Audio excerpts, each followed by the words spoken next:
তো আল্লাহ রাব্বুল আলামিন বললেন, ও দুনিয়ার মানুষেরা শোনো, এক নম্বরে আমি আল্লাহ রাব্বুল আলামিন তোমাদের বন্ধু, দুই নম্বরে ইমানদার পরহেজগার লোকদের জন্য আল্লাহ পাক বললেন তো আমি আমার রাসূলকে বন্ধু বানায় দিলাম, তিন নম্বরে ইমানদার লোকগুলোই আমাদের বন্ধু হয়ে যাবে। তাহলে এই তিন প্রকারের শক্তির সঙ্গে যদি আমরা বন্ধুত্ব স্থাপন করি, আওয়াজ দিয়ে বলুন তো আমাদের লাভটা কি? এটা আমাদের জানা দরকার আছে না নাই? এখন অনেকেই বলতে পারে, হুজুর আল্লাহ আমাদের বন্ধু হবে, রাসূল আমাদের বন্ধু হবে, ইমানদার লোকেরা আমাদের বন্ধু হবে, আমাদের লাভটা কি? পাবলিক তো সব সময় লাভের পিছনে দৌড়ায়, কথা বলেন না কেন? ওয়াজ মাহফিলে এসে কথা বলে না, কারণ এখানে এক পোয়া মুড়িও নাই। একটু লক্ষ্য করুন, আপনাদেরকে নিয়ে আমি সেই কথার দিকেই যাচ্ছি। খেয়াল করুন, আমরা পাবলিক লাভের পক্ষে লসের পক্ষে নাই। আওয়াজ দিয়ে কথা বলেন, ঠিক কিনা? এখানে কথা বলি না, কিন্তু আমাদের সমাজে যখন নির্বাচন আসে, নির্বাচনের সময় একটা যুবক ছেলে খালি মাঝখান থেকে, মিছিলের মাঝখান থেকে দাঁড়িয়ে একটা খালি স্লোগান দেয়, নেতা কি আছে রে? আবার পিছন থেকে যুবকেরা অন্তত পক্ষে 2.5 হাত লাফ দিয়ে বলে, কোন সে নেতা? আওয়াজ দিয়ে বলেন, এই স্লোগান আছে না নাই? ওখানে এত লম্বা স্লোগান কেন? মিছিল শেষ হয়ে যাওয়ার পরে দেখবেন নেতার বাড়িতে এক পোয়া মুড়ি, এক প্যাকেট সিগারেট আর বিড়ি, আওয়াজ দিয়ে কথা বলেন, ঠিক কিনা? এই দিয়ে আমাদের যা কিছু আছে সব নিয়েছে কারি, আওয়াজ দিয়ে কথা বলেন, ঠিক কিনা? এই কারণে ওনারা যখন ক্ষমতায় যায়, 10 বছর 20 বছর ক্ষমতায় থাকে, ইউনিয়ন পরিষদ থেকে নিয়ে শুরু করে সিটি কর্পোরেশনের ভাঙ্গা রাস্তায় ভাঙ্গায় থাকে, আওয়াজ দিয়ে কথা বলেন, ঠিক কিনা? আর এই ভাঙ্গা রাস্তায় যখন ভ্যানওয়ালা ভ্যান নিয়ে যায়, যাত্রী যখন ওই গর্তের মধ্যে পড়ে যায়, লক্ষ্য করে দেখবেন কোমরটা যখন কেসলায় ওঠে, তখন একটা দোয়া পড়ে, আওয়াজ দিয়ে কোন তো ওই দোয়াটা কি?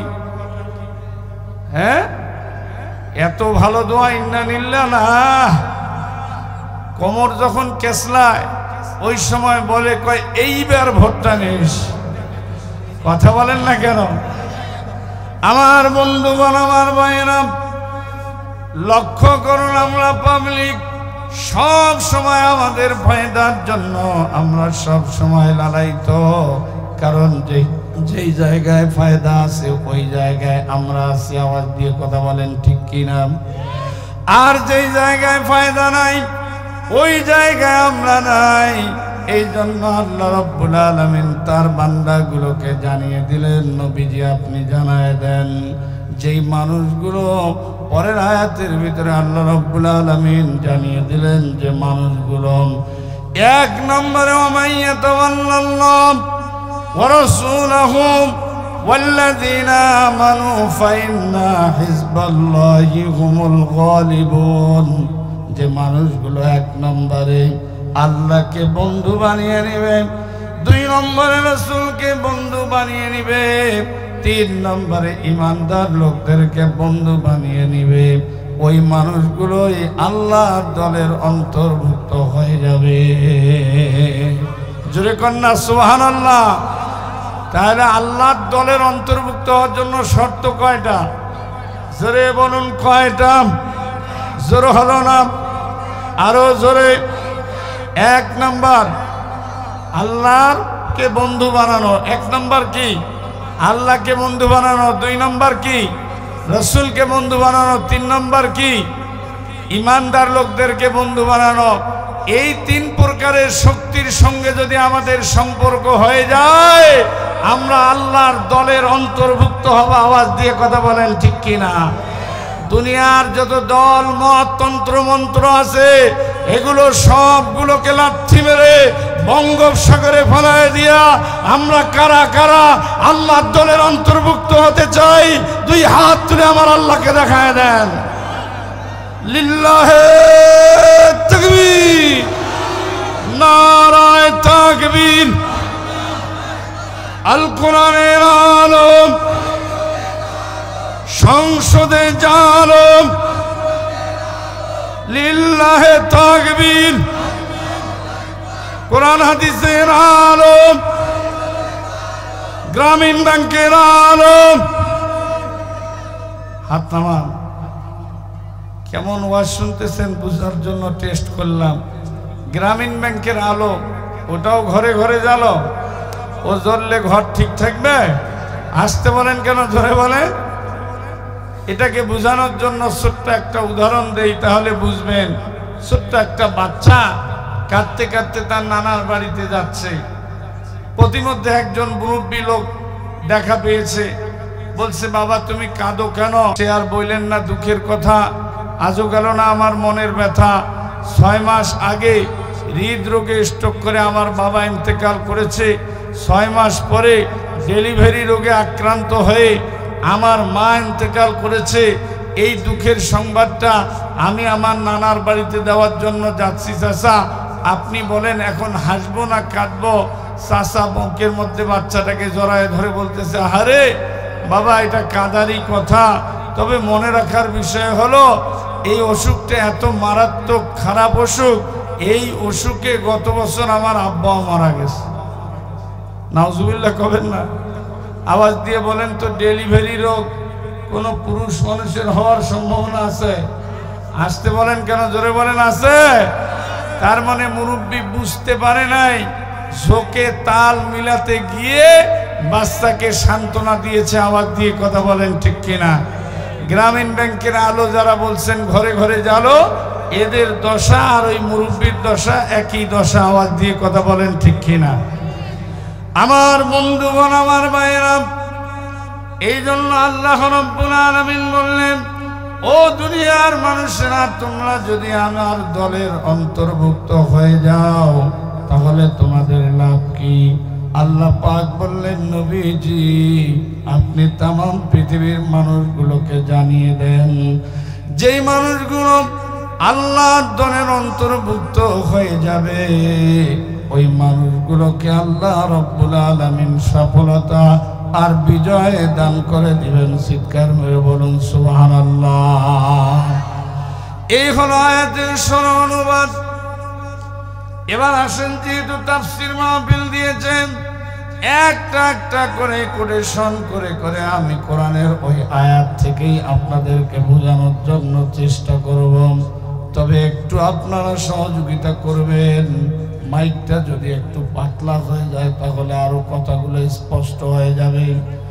আমার বন্ধুগণ, আমার ভাইয়েরা, মা বোনদের ব্যাপারে স্পেশাল করে কিছু কথা বলার দরকার। কারণ এই 92% মুসলমানের দেশে মহিলারাই ছিল বারবার সরকার। আওয়াজ দিয়ে কথা বলেন ঠিক কিনা? যতবার মহিলারা ক্ষমতায় গিয়েছে ততবারই হুজুরদের উপরে নির্যাতন হয়েছে কি হয় নাই? আসতে বলেন কেন, নির্যাতন হয়েছে কি হয় নাই? আজকে যে হিন্দুত্ববাদীরা, ইসকনের লোকেরা, আজকে যে আপনারা মুসলমানদের ইমামদেরকে আঘাত করতেছেন, একটা সময় ভারতের দাদাবাবুরা যখন আপনাদের পক্ষে ছিল, আপনারা আপনাদের নিজের বাড়িতে আগুন লাগিয়ে দিয়ে তৌহিদি মুসলমানদেরকে জুলুম আর নির্যাতনে ফাঁসিয়ে দিয়েছেন। আওয়াজ দিয়ে কথা বলুন ঠিক কিনা? সুতরাং এই এলাকার মানুষ ওই নির্যাতনের শিকার হয়েছে। সেই উগ্রবাদী হিন্দুত্ববাদেরা, উগ্রবাদী ইসকনের সদস্যরা আজকে ইমামদের গায়ে হাত দিয়েছে। মুসলমান আমরা যদি এক হয়ে এর জবাব দিতে না পারি, আগামী দিনে তারা আমাদের ইসলামকে নিয়ে বিদ্বেষপূর্ণ বাক্য ছড়ায় দিবে। আওয়াজ দিয়ে কথা বলেন ঠিক কিনা? এজন্য আমাদের সজাগ হওয়ার দরকার। জোর বলুন আছে না নাই? আমার ভাইয়েরা, আল্লাহ সুবহানাহু ওয়া তাআলা মহিলাদের ব্যাপারে আলাদা ওয়াজ করেছে কি করে নাই? বলেন করেছে কি করে নাই?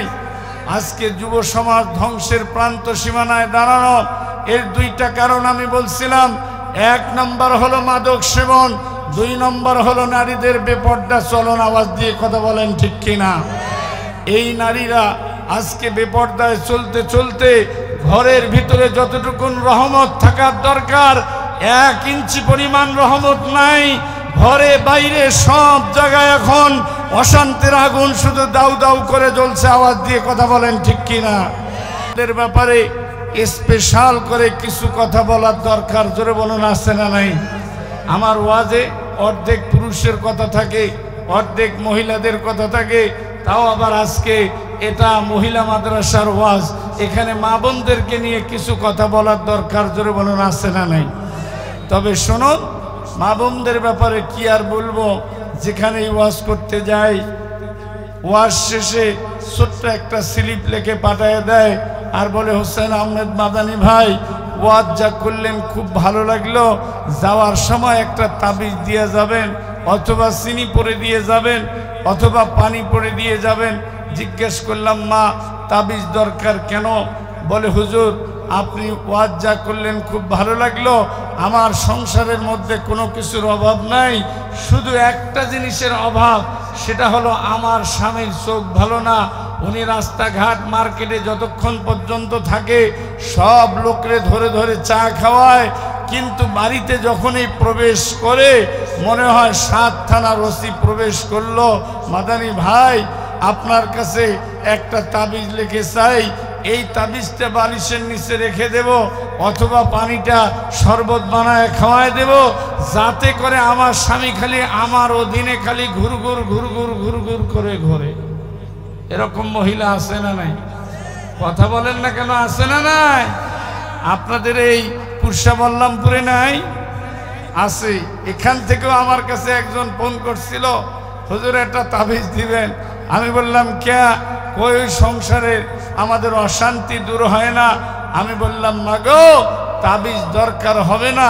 নবীজি 1500 বছর পূর্বে হাদিস বর্ণনা করেছে, এই হাদিসের 4টা আমল যে ঘরের ভিতরে থাকবে ওই ঘরটা আল্লাহ পাক রহমতের টুকরা বানায় দেবে। চিৎকার মেরে বলুন না সুবহানাল্লাহ।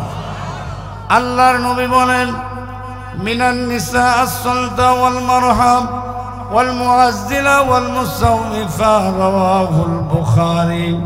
নবীজি বলেন, যে সমস্ত মহিলারা তাদের ঘরের ভিতরে এই 4টা কাজ করবে, ওদের ঘরটাই আল্লাহ পাক রহমতের টুকরা বানায় দিবে। চিৎকার মেরে বলুন সুবহানাল্লাহ।